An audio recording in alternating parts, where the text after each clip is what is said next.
Hi.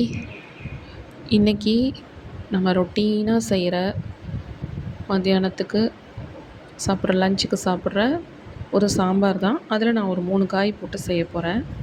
முள்ளங்கி, கத்திரிக்காய், மாங்காய். இப்போ மாங்காய் சீசனுங்கிறதுனால அது போடுறேன். அப்புறம் முள்ளங்கியும் கத்திரிக்காயும். அதுக்கு ஃபஸ்ட்டு ஒரு கப் பருப்பு நல்லா வாஷ் பண்ணி குக்கரில் வச்சுருக்கேன். இந்த விசில் போட்டு வேக வச்சு எடுத்துக்கணும். அது வேகிற நேரத்தில் நடுப்புற நம்ம காய் கட் பண்ணிக்கலாம். முள்ளங்கியை ஓரம் ரெண்டையும் கட் பண்ணிவிட்டு தோல் செதுக்கிட்டு அதுக்கப்புறம் கட் பண்ணி தண்ணியில் போட்டு வாஷ் பண்ணி வச்சுக்கிறேன். முள்ளங்கியில் வந்து ஃபைபர் கண்டென்ட் ரொம்ப அதிகம். டயபெட்டிஸ் பேஷண்ட்டுக்கு வந்து முள்ளங்கி நல்ல ஃபைபர் கொடுக்கும். நல்ல கண்டென்ட் அது. ஹெல்த்து இம்யூனிட்டி நல்லா மெயின்டைன் பண்ணலாம். உடம்புல எதிர்ப்பு சக்தி அதிகமாகும். செரிமானம் நல்லா ப்ரொமோட் பண்ணும். அது செரிமானத்தை அதிகப்படுத்தும். ஈஸியாக செரிக்கக்கூடிய ஒரு காய்கறி, ஈஸியாக கிடைக்கக்கூடியது. அது ஒரு 2 முள்ளங்கி எடுத்துக்கிட்டேன். அடுத்து கத்திரிக்காய் 3 கத்திரிக்காய். அதில் காம்பை கட் பண்ணிவிட்டு நடுவில் கட் பண்ணி தண்ணியில் போட்டு வச்சுக்கிறேன். ரெண்டையுமே வாஷ் பண்ணி எடுத்துக்கிறேன்.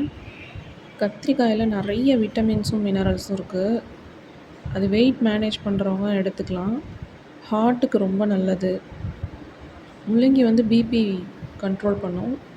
கத்திரிக்காய் வந்து இருதயத்துக்கு ரொம்ப நல்லது. ஆன்டி ஆக்சிடென்ட்ஸும் அதிகமாக இருக்குது அதில். அடுத்தது மாங்காய் பச்சை மாங்காயில் வந்து விட்டமின் சி அதிகம். மாம்பழமாக சாப்பிடும்போது விட்டமின் ஏ நல்லா அதில் அதிகமாக இருக்கும். இதுதான் நான் சாம்பாருக்கு ரெடி பண்ணி வச்சுருக்கிறது. கத்திரிக்காய், முள்ளங்கி, மாங்காய், வெங்காயம், தக்காளி 1, ஒரு வெங்காயம், கருவேப்பிலை, கொத்தமல்லி வாஷ் பண்ணி கட் பண்ணி வச்சுருக்கேன். பருப்பு வெந்துருச்சுன்னா டேரெக்டாக எல்லாத்தையும் ஆட் பண்ணிடலாம். மாங்காய் தவிர. மாங்காவை லாஸ்ட்டாக தான் ஆட் பண்ணணும், ஏன்னா குழஞ்சிரும். உப்பும் வந்து அதுக்கேற்ற மாதிரி போட்டுக்கணும், ஏன்னா ரொம்ப புளிக்கும் மாங்காய் ஆட் பண்ணோம்னா. நான் ஒரு நெல்லிக்காய் சைஸ்க்கு புளி ஊற வச்சுருக்கேன் தண்ணியில். நான் சாம்பாருக்கு தேங்காயெலாம் ஊற்ற மாட்டேன். தேங்காய் ஊற்றாமல் தான் செய்வோம். பருப்பு வெந்துருச்சு. அதை கொஞ்சம் கரண்டியாலேயே மசிச்சு வச்சுருக்கேன். முழுசாக இல்லாமல் பருப்பு கடைஞ்சி வச்சுருக்கேன். இதில் நாம் ஒவ்வொரு காயாக சேர்த்துடலாம். முள்ளங்கி எடுத்து போடுறேன். ஃபஸ்ட்டு முள்ளங்கி எல்லாத்தையும் ஆட் பண்ணிடலாம். முள்ளங்கி ஆட் பண்ணிவிட்டு அடுத்து எல்லா காயும் கத்திரிக்காய், கருவேப்பிலை, கொத்தமல்லி, தக்காளி, வெங்காயம் எல்லாம் ஆட் பண்ணிடலாம். நான் கொஞ்சம் சாம்பார் தண்ணியாக தான் வைப்பேன். அப்படி செஞ்சால் தான் வீட்டில் பிடிக்கும். கெட்டியாக வச்சா சாப்பிட மாட்டாங்க. ஸோ நான் இதெல்லாம் ஆட் பண்ணிவிட்டு 2 டம்ளர் தண்ணி சேர்த்துக்கிறேன். அதுக்கப்புறம் அதுக்குள்ளே மற்ற பொடிகள்லாம் சேர்க்கணும். உப்பு, பெருங்காயப்பொடி, மஞ்சப்பொடி, அப்புறம் சாம்பார் பொடி வீட்டிலே அரைச்சி வச்சுருக்கேன், அதை ஆட் பண்ணிக்கணும். இப்போ நான் தண்ணி ஊற்றிட்டேன் 2 டம்ளர்.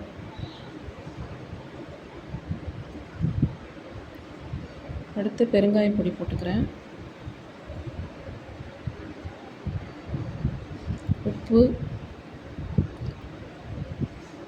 உப்பு அளவாக போட்டுக்கணும், ஏன்னா நம்ம அடுத்து புளி ஊற்றுவோம், மாங்காவும் போடணும். கரெக்டாக பார்த்து போட்டுக்கணும். அடுத்து மஞ்சப்பொடி ஒரு 1.5 ஸ்பூனு, பெருங்காயப்பொடி 1/2 ஸ்பூன், சாம்பார் பொடி நான் வீட்டிலையே மில்லில் கொடுத்து அரைச்சி வச்சுருக்கோம். சாம்பார் பொடி, வரமிளகா, மல்லி, மிளகு, ஜீரகம், கடலைப்பருப்பு, மஞ்சள் எல்லாம் சேர்த்து. இந்த பொடி இல்லாதவங்க தனி மிளகாத்தூள் 1 ஸ்பூன் போட்டால் மல்லித்தூள் 2 ஸ்பூன் போடணும். தனியாக அரைச்சி வச்சுருந்தீங்க மல்லித்தூள் போட்டால் தான் சாம்பார் நல்லாயிருக்கும்.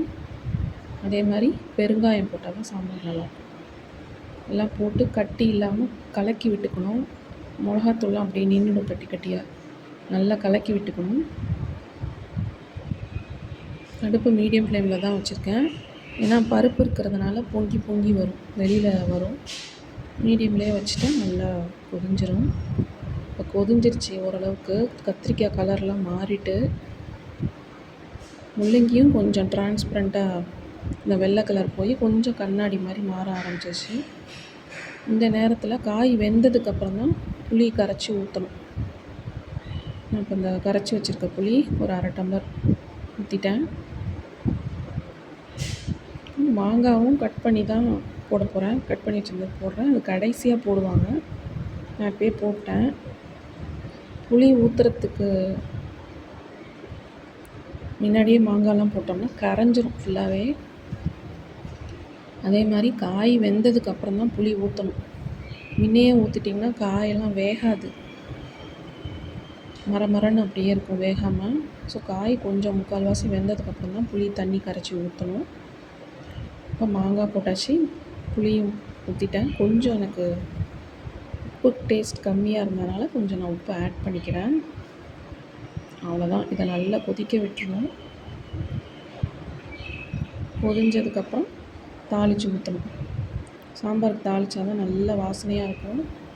மாங்காய் போடவுமே நல்ல ஸ்மெல் வரும் சாம்பார். முள்ளங்கியும் நல்ல ஸ்மெல் கொடுக்கும்.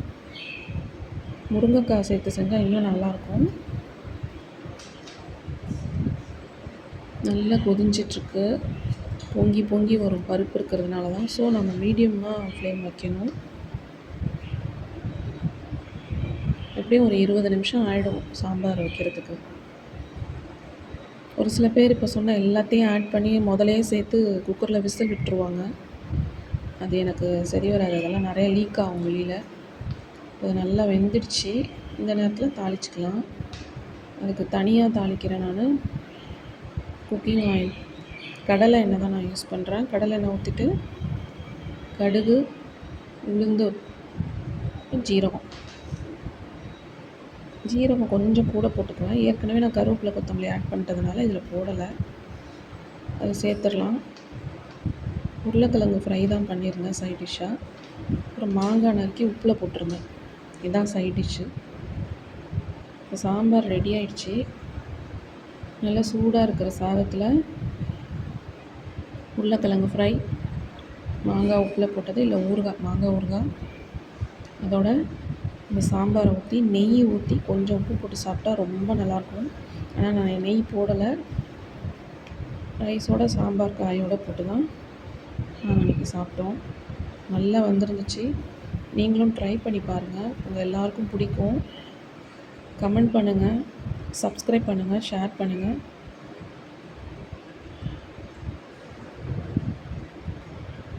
தேங்க்யூ.